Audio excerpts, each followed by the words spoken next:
तो बच्चों के साथ साथ बड़ों के भी मज़े आने वाले हैं, क्योंकि आज जिन बिस्किट्स की रेसिपी मैं आपके साथ शेयर कर रही हूँ ये बच्चों के साथ साथ बड़ों के भी बहुत ही फेवरेट होते हैं। छोटी बेकरी से लेके बड़े ब्रांड तक के पैकेट में अवेलेबल होते हैं और हर कोई इसे बहुत ही शौक से बनाता और खाता है। बिस्मिल्लाहिर्रहमानिर्रहीम, अस्सलाम वालेकुम and welcome back to my YouTube channel. मैं हूं सिद्रा और आज हम बनाएंगे ज़बरदस्त से जैम डिलाइट बिस्किट्स।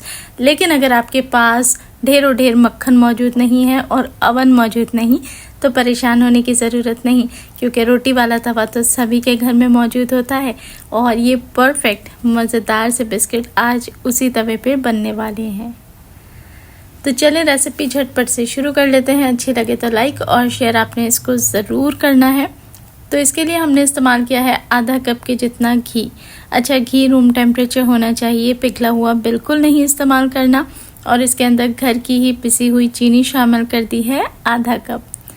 बीटर की कोई ख़ास इसके अंदर ज़रूरत नहीं है, कोई ऐसी रिक्वायरमेंट नहीं है, बट यह है कि टाइम को बचाने के लिए मैंने इस्तेमाल किया है। आप हैंड विस्क से भी आराम से इसको मिक्स कर सकते हैं। असल जो मकसद है वो इसको बीट करना नहीं है, बल्कि सिर्फ़ और सिर्फ अच्छे तरीके से मिक्स करना है। तो अगर बीटर की सहूलत नहीं तो परेशान होने की ज़रूरत नहीं, आराम से ही आपने हैंड विस्क के ज़रिए इसको मिक्स कर लेना है। बस मिक्सिंग इतनी अच्छी होनी चाहिए कि इसका कलर जो है ना वो थोड़ा सा क्रीमी हो जाए, इस तरीके से। अब हम शामिल करेंगे इसके अंदर सिर्फ और सिर्फ एक अंडा। और बेकिंग के लिए जब भी अंडे का इस्तेमाल करें, अंडा रूम टेम्परेचर होना चाहिए। ठंडे अंडे को आपने इस बेकिंग के प्रोसेस के लिए इस्तेमाल नहीं करना होता। और अगर अंडे बाहर पड़े हुए हो तो फिर वो इतने पतले हो जाते हैं कि वो वाला मज़ा नहीं आता फिर फाइनल रिज़ल्ट में ना। तो इस बात का आपने ध्यान रखना है कि अंडा नॉर्मल टेम्परेचर पे होना चाहिए। अब अंडा शामिल करके भी आपने इसको मिक्स करना है बहुत अच्छे तरीके से कि अंडा इसके अंदर पूरी तरीके से मिक्स हो जाए। और जाहिर सी बात है, जब हम अंडा ऐड करते हैं तो बहुत सारे लोग ऐसे हैं जिन्हें अंडे की स्मेल जो है वो बेकरी आइटम्स में पसंद नहीं आती। तो उसका सबसे बेस्ट सोल्यूशन ये है कि वनीला एसेंस इसमें शामिल करें। बेकरी जैसे मज़ेदार बिस्किट्स की खुशबू भी आ जाएगी और अंडे की जो स्मेल है वो भी ख़त्म हो जाएगी। सभी चीज़ों को ऐड करके एक बार फिर आपने अच्छे तरीके से मिक्स कर लेना है, इतना अच्छा कि सारी चीज़ें यकजान हो जाएं। अंडा या फिर वनीला एसेंस कोई भी चीज़ अलग अलग से नज़र ना आ रही हो। सिंपल सा प्रोसेस है, आसान तरीका है। अब हम इसमें शामिल करेंगे मैदा। अच्छा, मैदा मैंने ऐड किया है 150 ग्राम, जो कि 1.5 कप के जितना ही बनता है। और यहाँ पर शामिल कर दिया है हाफ टेबल स्पून के जितना बेकिंग पाउडर। और ये सारी चीज़ें ऐड करके आपने स्पैचुला की मदद से इसे अच्छे से मिक्स करना है जब तक कि पूरा मैदा इसके अंदर प्रॉपरली मिक्स ना हो जाए। और कंसिस्टेंसी मैं आपको एंड में दिखा दूँगी। अच्छा, कुछ दिनों पहले मुझे किसी ने कमेंट्स में पूछा था कि भाई वो जब भी बिस्किट या केक बनाती हैं और बेकिंग पाउडर ऐड करती हैं तो उनका जो केक है वो फूलता नहीं है। तो देखें, बेकिंग पाउडर सबसे पहले आपने फ्रेश इस्तेमाल करना है।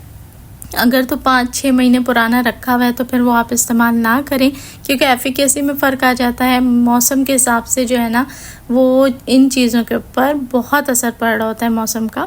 तो थोड़ा सा इन चीज़ों का ध्यान रखा करें।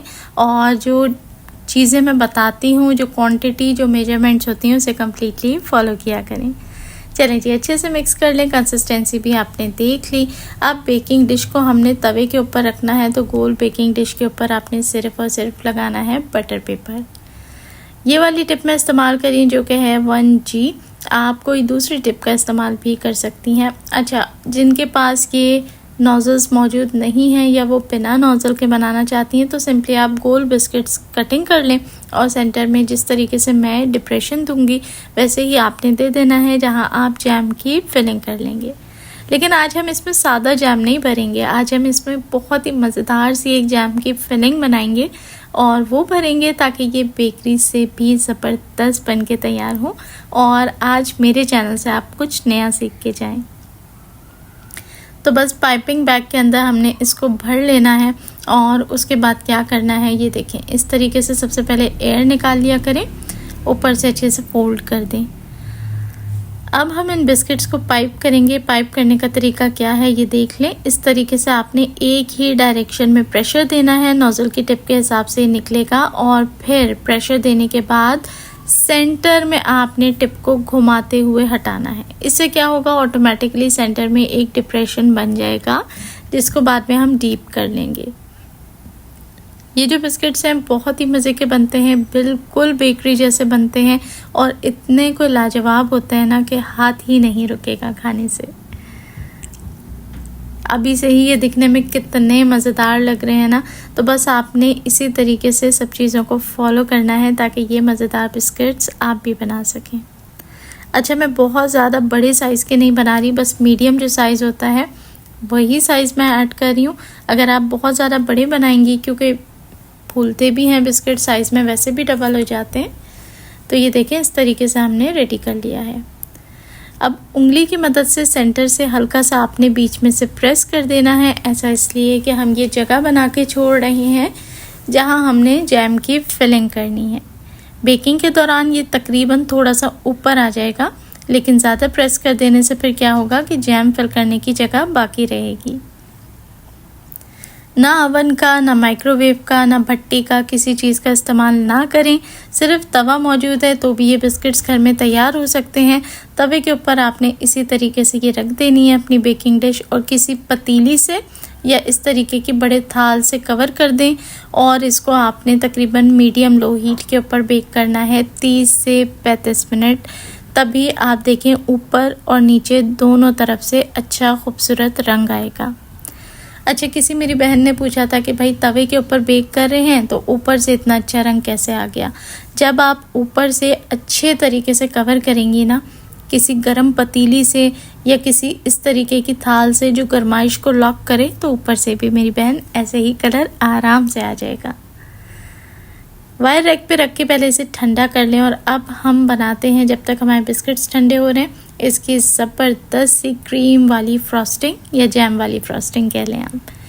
फ्रेश क्रीम का इस्तेमाल कर रही हूँ, आप व्हिपिंग क्रीम का इस्तेमाल भी कर सकते हैं। और अब इसके अंदर ऐड करेंगे हम जैम। ये मेरे पास एप्पल जैम मौजूद है, आप अपना मनपसंद कोई भी जैम ऐड कर लें। थोड़ा सा इसमें मैंने फूड कलर ऐड किया है और साथ ही इसमें मज़ेदार सी खुशबू के लिए मैं शामिल कर रही हूँ स्ट्रॉबेरी का एसेंस। और ये बहुत ज़्यादा नहीं जाएगा, सिर्फ़ और सिर्फ 1 से 2 कतरे, क्योंकि इसकी खुशबू बहुत तेज़ होती है तो हमने बहुत ज़्यादा इसमें ऐड नहीं करना। और अब इसे हमने अच्छे तरीके से मिक्स करना है। अच्छा, मेरी क्रीम थोड़ी सी हार्ड इसलिए हुई है क्योंकि ये फ्रिज में रखी हुई थी और ये ओपन हो चुकी थी। मतलब मैं हाफ़ क्रीम जो है ऑलरेडी किसी डिज़र्ट में इस्तेमाल कर चुकी थी, तो फ्रिज में रखने की वजह से ये ऐसी हो गई थी, थोड़ी सी हार्ड, और मुझे ये बिल्कुल ऐसी ही चाहिए थी। यहाँ कलर थोड़ा सा कम लग रहा था तो मैंने ज़्यादा ऐड करके अच्छे से मिक्स कर लिया है। कलर ऑप्शनल है, नहीं ऐड करना चाहते तो आप स्किप कर सकती हैं। और अच्छे से आपने इसे मिक्स करना है कि इसमें कोई लम्स नहीं रहे। अब यहाँ पर सवाल ये बनता है कि भाई जब हम क्रीम को पाइप कर रहे हैं तो क्या वो जेली या जैम की तरह बीच में जम के स्टैटिक रहेगी या पिघलती या इधर उधर गिरती रहेगी। तो ये मैं आपको बता दूं कि क्रीम भी आपकी उसी तरीके से बिस्किट्स के ऊपर सेट होके एक जगह एडजस्ट हो जाएगी।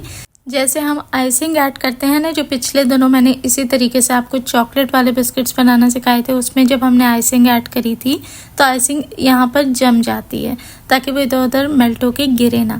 तो ये क्रीम भी इसी तरीके से यहाँ पर बिल्कुल जम जाएगी, सेट हो जाएगी, जो मैं आगे आपके साथ शेयर भी करूँगी। तो क्रीम को भरा पाइपिंग में और सारे ही डिप्रेशंस में से अच्छे से फिल कर दिया। खूबसूरती के साथ साथ खस्ता और मज़ेदार बिस्किट घर में बिना किसी ओवन और मक्खन के तैयार हैं।